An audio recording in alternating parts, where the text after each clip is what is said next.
Uma grande polêmica aconteceu após uma votação na Câmara de Vereadores aqui de Criciúma que aprovou a desapropriação por parte da Prefeitura do Morro do Céu.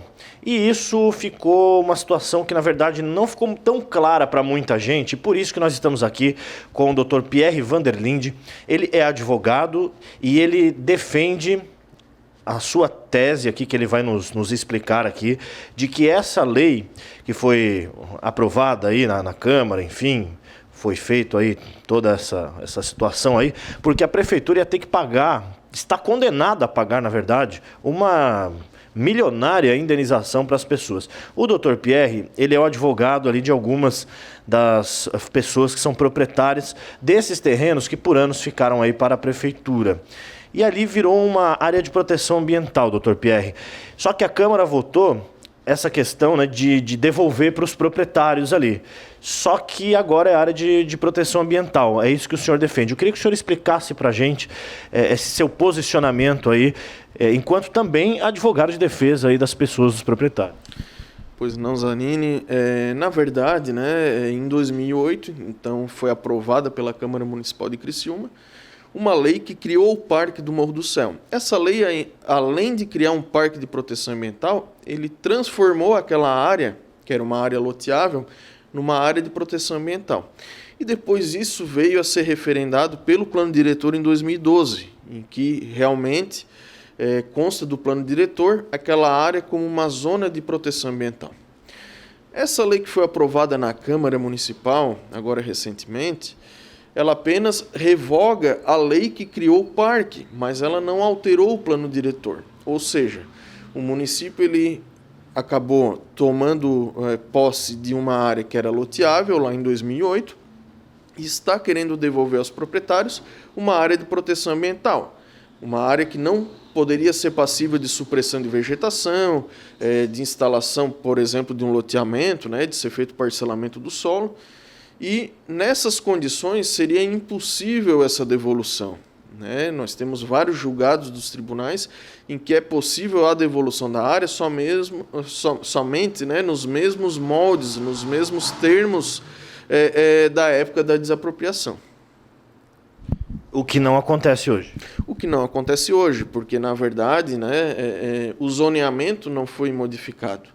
Então, embora o Parque do Morro do Céu tenha sido extinto com a aprovação da lei, aquela área ela continua como uma área de preservação ambiental. Ou seja, os proprietários, se receberem a área, não poderiam lotear, né? E o município respondeu, ao longo desses 10, 11 anos, né, vários processos que já se encerraram, que já estão transitados em julgado, em que já foi apurado o valor devido, somente basta incluir na ordem de pagamento de precatórios, justamente por ter pego uma área loteável e transformado numa área de proteção ambiental.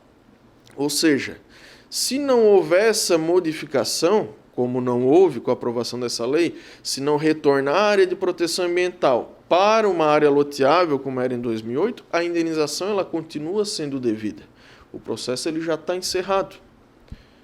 Então, resumindo é o seguinte, os proprietários receberam agora, após essa votação da Câmara, de volta os seus terrenos. Só que os terrenos estão diferentes do que eram antes, porque agora viraram áreas de preservação ambiental, então eles não podem fazer nada, né? Essa é a verdade, só se eles quiserem colocar ali uma rede e deitar, né?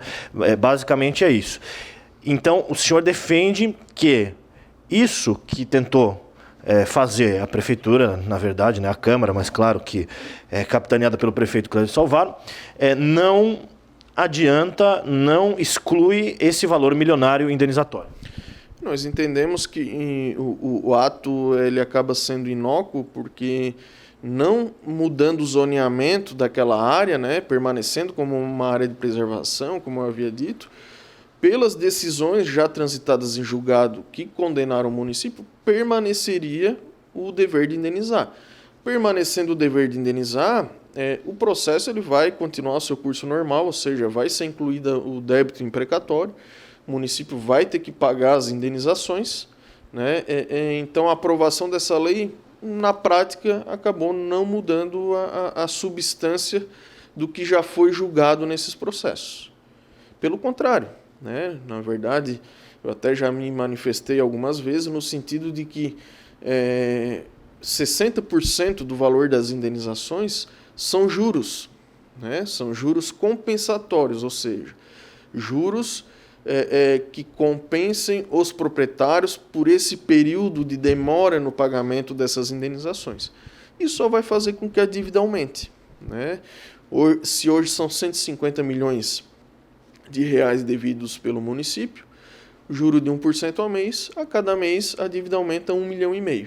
Né? Então, a cada ano que passa, o município deve mais 18 milhões aos proprietários.